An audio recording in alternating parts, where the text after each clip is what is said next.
시편 73편은 악인들과 오만한 자들이 죄와는 상관없이 굉장히 편안하게 사는 모습과 굉장히 대조되게 성도의 삶은 풀리지 않고 꼬여만 갈 때를 다룹니다. 인정할 수 없는 자들이 인정을 받고 그런 사람들이 사람들의 추앙을 받는 그 불공평함을 인정할 수 없고 참을 수 없는 그러한 심정이 이 시에 담겨져 있습니다. 이 73편은 아삽의 시다 이렇게 되어 있는데요. 아삽이 누구입니까? 다윗이 예배를 위해 임명한 음악 감독이자 또 솔로몬 성전 낙성식 때에 찬양하는 사람의 이름을 올렸던 사람이죠. 이 아삽이 자신의 이름으로 전개되는 시편에 11개의 시편이 있는데 그 중에 첫 번째 시를 가장 영광스러운 하나님을 찬양하는 그러한 시로 장식하지 않고 하나님을 의심하고 어떻게 보면 자신의 신앙이 굉장히 흔들렸던 그런 부끄러운 신앙의 경험을 진솔하게 꺼내면서 시작합니다. 이는 하나님이 세운 예배 인도자가 고백하기에 부끄러운 내용임에도 불구하고 이것을 기록한 것은 기록을 감행한 데에 의도가 있는 것이죠. 아삽이 느낀 이 경험 그리고 감정, 하나님은 왜 불공평하신가? 이것은 아삽 개인만의 경험이 아니라 당시에 이 시를 공감하는 많은 이스라엘 백성들이 있었다라고 우리가 생각해 볼 수 있습니다. 더욱 하나님과 언약 관계에 있었던 이스라엘 백성들은 하나님이 자신들을 축복할 것이다라는 그런 강한 확신으로 그들은 하나님을 섬겼고 약속의 복된 말씀을 지키며 살아왔습니다. 그런데 이 언약 백성들이 마주한 현실은 자신들이 하나님의 은혜와 복을 받는 주체가 아니라 도리어 전혀 다른 현실을 맞이하고 있었던 것이죠. 그래서 아삽은 이 시가 이 시대에 그리고 오늘 우리에게 꼭 필요하고 그들이 듣고 반드시 깨달아야 할 신앙의 귀한 가르침으로 역할을 했을 것 같습니다. 본문 1절부터 3절은 아삽이 이 시편을 왜 우리에게 기록해서 구체적으로 보여주는지를 기록합니다. 하나님이 참으로 이스라엘 중 마음이 정결한 자에게 선을 행하시나 나는 거의 넘어질 뻔하였고 나의 걸음이 미끄러질 뻔하였으니 이는 내가 악인의 형통함을 보고 오만한 자를 질투하였음이로다. 그는 마치 이렇게 고백하는 것 같습니다. 하나님이 선하신 분이라는 사실을 믿어왔지만 악인의 형통함과 오만한 자들의 그 오만한 자들을 향한 질투심 때문에 하나님이 선하신가 하마터면 잊을 뻔했네. 시가서 전체의 주제라고도 할 수 있는 시편 1편을 잘 아실 것입니다. 복 있는 사람은 악인의 꾀를 따르지 아니하고 오만한 자들의 자리에 앉지 않습니다. 그러면 하나님이 어떻게 하십니까? 악인을 심판하시고 죄인들은 의인의 회중에 들지 못하고 의인들이 여호와께서 인정을 받고 악인들의 길을 망하는 것이 이 시편의 내용이죠. 그리고 이 시편 1편은 구약 전체를 투영하는 그리고 선하신 하나님은 반드시 의인의 길과 악인의 길을 구분하셔서 악인의 길은 심판하시는 하나님으로 그렇게 이스라엘 백성들이 신앙생활을 해왔습니다. 그런데 지금 아삽의 눈에 뭐가 보입니까? 악인이 형통하고 오만한 자가 더 높은 자리에 올라갑니다. 그가 믿어 의심치 않았던 선하신 하나님이라는 그 신앙의 대전제가 자신의 그 믿음이 무너지기 시작하는 것이죠. 레위인으로서 성전 예배를 수종드는 이 찬양하는 사람 아삽이 어느 정도로 오늘 본문이 흔들렸다고 말합니까? 거의 넘어질 뻔하였고 내 걸음이 미끄러질 뻔했다. 이리저리 휘청대고 지금까지 내가 지켜왔던 이 믿음의 길에서 넘어질 정도였다라는 것이죠. 그렇다면 하나님을 섬기며 살아가는 믿음의 인생길에서 어느 누구라도 이 경험을 할 수 있다는 것이죠. 사랑하는 성도 여러분, 오늘 아삽이 가져온 이 주제는 신앙생활을 하면 할수록 빠지기 쉬운 주제입니다. 인정할 수 없는 사람이 교만하고 오만하다라고 여겼던 사람이 그들의 죄와 그들의 허물과 관계없이 평안을 누리기 시작하고 마치 복을 누리면서 사는 일에 질투하지 않을 그런 신자는 사실 거의 없을 것입니다. 이는 하나님 앞에 초신자보다는 신실하게 자신의 삶을 지켜온 성숙한 신자들에게 더 자주 발견될 수 있는 것이죠. 이는 놀랍게도 하나님의 선하심을 의심하게 하고 의인의 길을 걷는 자들이 이 길이 맞는지 의심하고 회의하면서 그 길을 떠날 수도 있는 주제가 됩니다. 여러분, 아삽이 얼마나 억울했는지 4절부터 9절에 이 악인의 형통과 오만한 자들의 그 교만함을 어떻게 묘사하는지 자세히 기록해 나왔습니다. 4절부터 보시면 그들은 죽을 때에도 고통이 없고 그 힘이 강건하며 사람들이 당하는 고난이 그들에게는 없고 사람들이 당하는 재앙도 그들에게는 없나니 그러므로 교만이 그들의 목걸이요 강포가 그들의 옷이며 살찜으로 그들의 눈이 솟아나며 그들의 소득은 마음의 소원보다 많으며 그들은 능욕하며 악하게 말하며 높은 데서 거만하게 말하며 그들의 입은 하늘에 두고 그들의 혀는 땅에 두루 다니도다. 아삽은 악인들의 형통을 세 가지 정도로 요약해 볼 수 있을 것 같습니다. 첫 번째로는 그들의 삶에 고통이 없다고 합니다. 그리고 그들은 교만한 사람들이고 마지막으로 재물이 많은 사람들입니다. 첫 번째 특징은 고통과 고난이 없다 그렇게 말합니다. 적다도 아니고 없다라고 하죠. 4절에도 고통이 없고 5절에도 고난이 그들에게 없고 재앙도 없다 이렇게 말합니다. 여러분, 사람이 일평생 고난을 잘 이리저리 피해가는 그러한 사람이라 할지라도 결코 피할 수 없는 고통이 무엇입니까? 그것은 죽음의 고통이죠. 하지만 아삽은 그것마저도 없을 만큼 그들은 죽을 때에도 고통이 없다라고 말하는 것처럼 그것마저도 없을 만큼 그들은 힘이 강건하고 육체와 마음이 강건한 자들이다라고 말합니다. 여기서 우리는 아삽이 이 악인의 형통을 굉장히 과장하는 것을 느낍니다. 마치 어떤 느낌이냐면 이 고통과 고난이 악인들과 오만한 자들을 피해가는 것 같은, 그들은 어떤 일도 겪지 않을 것 같은 그런 마음껏 죄를 짓고 마음껏 죄를 즐겨도 아무 일도 일어나지 않는 것 같은 삶을 매우 강조하고 싶었던 것 같아요. 두 번째로 악인들의 모습은 교만한 모습으로 그는 그립니다. 교만이 마치 목걸이처럼 액세서리가 되어서 온 몸을 치장한 것처럼 온 몸이 교만과 오만으로 자랑하듯 드러내는 모습이 6절과 8절과 9절에 그렇게 반복적으로 기록되어 있습니다. 특별히 9절은 그들의 교만이 하늘과 땅을 가득하다. 그 누구도 두려워하지 않는 그들의 모습을 이렇게 표현한 것 같습니다. 세번역 성경 9절을 읽어드리면 입으로는 하늘을 비방하고 혀로는 땅을 휩쓸고 다닌다. 무슨 말입니까? 형통한 악인들은 하나님과 또 말씀대로 살려고 하는 사람들을 막 비웃습니다. 왜 그렇게 사는지 모르겠다고 비웃습니다. 그리고 자신들의 삶이 옳다고 이 땅에서 큰 소리 치면서 제멋대로 굴면서 살아간다는 거죠. 그런데 결과가 더 황당합니다. 10절을 말씀 보십시오. 그러므로 그의 백성이 이리로 돌아와서 잔에 가득한 물을 마시며.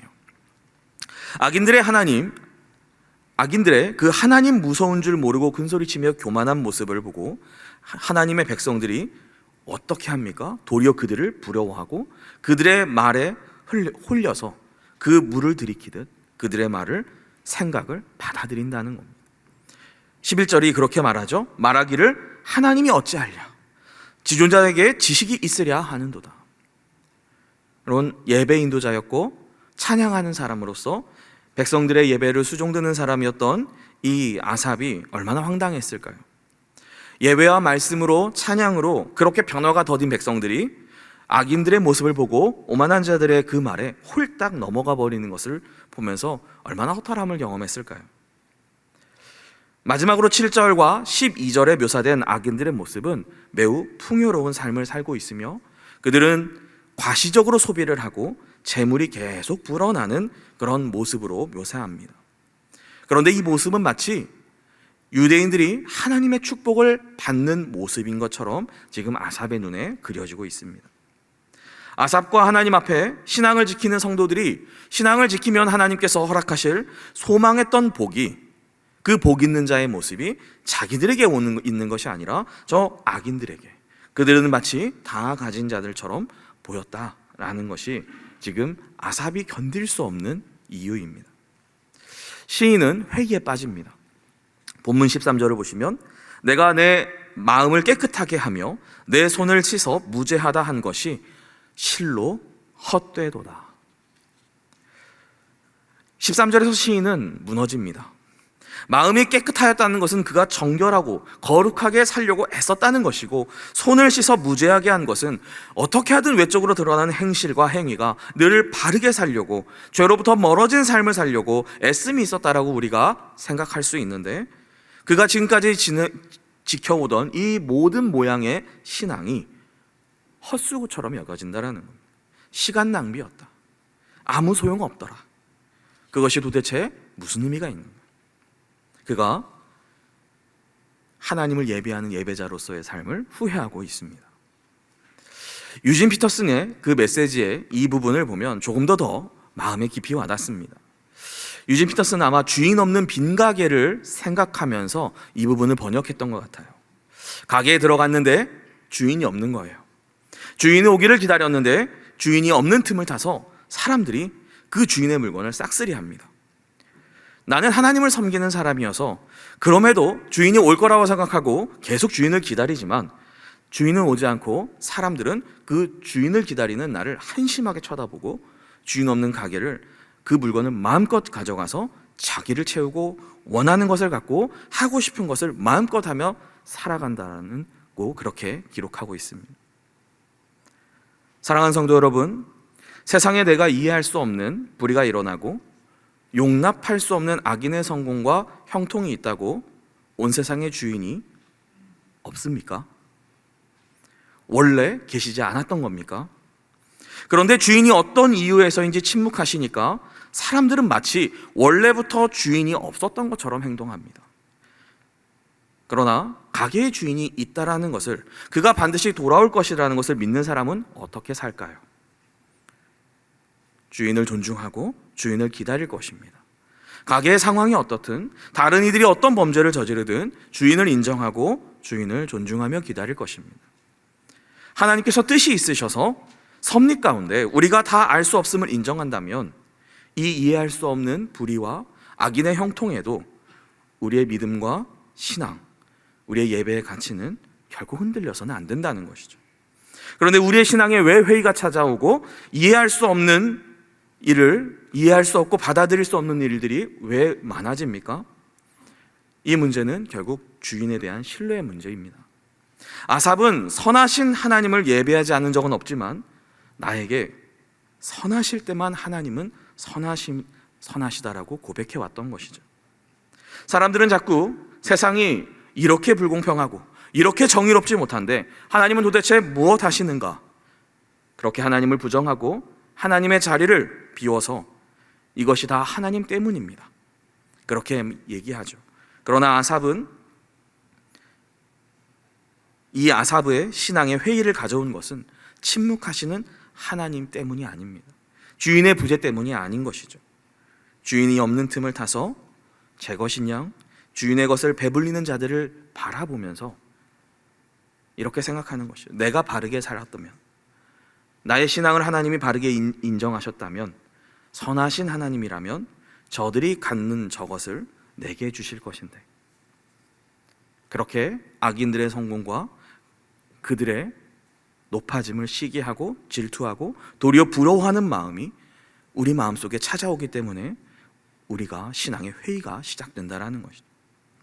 하나님의 선하심이 내게 믿어지지 않기 시작하자 아삽 같은 사람, 죄인에게는 서지도 않고 오만한 자의 자리에는 앉지도 않았을 그 아삽 같은 사람의 마음속에 드디어 질투하는 마음이 시작되더니 급기야는 자신의 믿음의 길에서 미끄러질 뻔하는 그러한 지경에 이르렀다는 것이 오늘 시편의 내용이죠.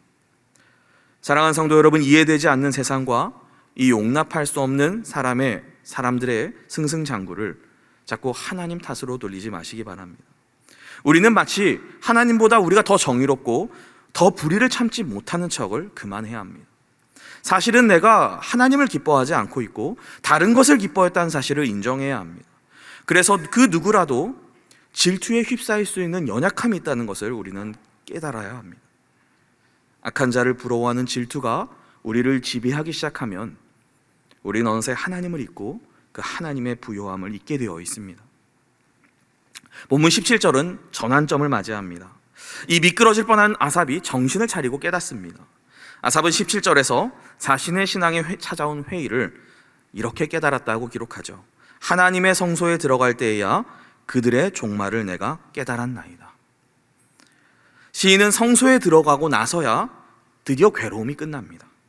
성소에 들어갈 때에야 라는 이 표현을 통해서 이 괴로움이 마침내 성소에 들어가서 끝났다는 것을 더 확실하게 알 수 있겠죠. 시인은 하나님의 성소가 자신의 신앙에 찾아온 회의와 도저히 받아들일 수 없는 이 악인의 형통에 대한 하나님의 침묵을 바라보는 자신의 관점과 시선을 바꾸기 시작한 곳임을 강조합니다. 우리는 17절에서 성소가 어떤 곳인지 발견합니다. 성소는 문자적으로 거룩한 장소이지만 성소가 거룩한 장소인 이유가 있습니다. 그곳은 거룩한 하나님이 오시는 곳이죠. 하나님을 만나는 곳이기 때문에 구별된 곳입니다. 성소에서 이 시인은 비로소 무엇이 회복됩니까? 질투로 멀어버린 하나님을 바라보는 눈이, 그 믿음의 시선이 비로소 회복됩니다. 하나님이 가계를 비우시고 세상을 방임하신 것이 아니라 내가 하나님의 부유함을 바라보는 눈을 잃어버렸다는 사실을 비로소 성소에 들어가서 마침내 깨닫는 것이죠. 하나님의 성소에 들어갈 때에야 시인은 깨달았다. 아, 내가 하나님을 보고 있지 않았구나. 그는 성소에서 비로소 하나님을 바라보기 시작하는 것이죠. 질투가 지배하는 삶에서 하나님을 사모하는, 하나님을 바라보는 인생으로 그가 변화되는 겁니다. 사랑하는 성도 여러분, 여러분들에게는 그 어떤 상황과 이해할 수 없는, 스스로 풀어낼 수 없는 상황 속에서 하나님과 나만은 구별되어 만나는 그런 장소가 있으십니까? 제게는 잊을 수 없는 그런 순간이 있습니다. 저는 아주 오래전에 하나님께서 여동생을 먼저 데려가셨는데 도저히 제 안에 풀리지 않는 그 의문 때문에 장례식을 마치고 곧장 예배당으로 올라갔습니다. 그곳은 마치 며칠 동안 씨름하는 야복강가와 같은 곳이었어요. 저는 제가 무엇을 찾는지도 잘 몰랐던 것 같습니다. 찾는 것이 무엇인지 모르지만 무언가를 구하면서 계속 하나님 앞에 답을 구하고 계속 하나님 앞에 때를 썼던 것 같아요. 그때 그곳에서 하나님이 살아계시고, 아무리 부정하고 싶어도 그분은 제 곁에 계시고, 아무리 그분이 안 계신다라고 말하고 싶어도 모든 것 가운데 그분이 선하게 일하고 계신다라는 그 하나님을 저는 발견하고 보았습니다. 그 성소에서 만나주시는 하나님을, 그 특별한 성소를 저는 잊을 수가 없습니다. 한 성경신학자의 글귀가 참 큰 힘이 됩니다. 그 거룩한 장소 안에서 우리는 하나님의 대답을 들을 수 있다. 참으로 하나님의 대답만이 우리를 만족시킬 것이다. 또 우리가 그 문제를 이해하고 그에 대한 통찰력을 얻게 되었다고 해서 우리 마음의 고통이 완전히 진정되지도 않을 것이다. 그럼에도 불구하고 성소 안에는 전혀 다른 대답이 있다. 신이 얻은 다른 대답, 깨달음이 무엇입니까? 17절이 종말을 깨달았다, 이렇게 말하죠. 종말을 깨달았다. 악인의 형통을 시기하며 질투하는 시인의 모습은 이 땅에 매여있는 모습이다라고 할 때에 이제 드디어 이 시인의 시선이 영혼으로 넓어지는 것을 보게 됩니다. 악인의 형통과 의인의 고난이 영혼을 통해서, 종말론적인 시각을 통해서 완전히 다르게 새롭게 해석되기 시작하는 것이죠. 내가 현실이고 내가 실존이라고 여겼던 이 땅의 것들이 전부가 아니라는 사실을 하나님의 성소에 들어가서 하나님을 바라보면서 그가 깨닫게 해주시는 그 영혼의 시선을 통해서 바라보자 드디어 이 땅의 것이 전부가 아니라는 것을 그가 보아지고 바르게 따라지고 그가 드디어 알게 되었다라는 겁니다. 본문 20절은 이러한 시인의 깨달음을 놀랍게 우리에게 비유로 말해줍니다. 주여, 사람이 깬 후에는 꿈을 무시함 같이 주께서 깨신 후에는 그들의 형상을 멸하시리이다. 영혼을 통해 바라보니 이 땅의 악인들의 형통은 부러워할 것이 아니라 꿈에 지나지 않는다는 거죠.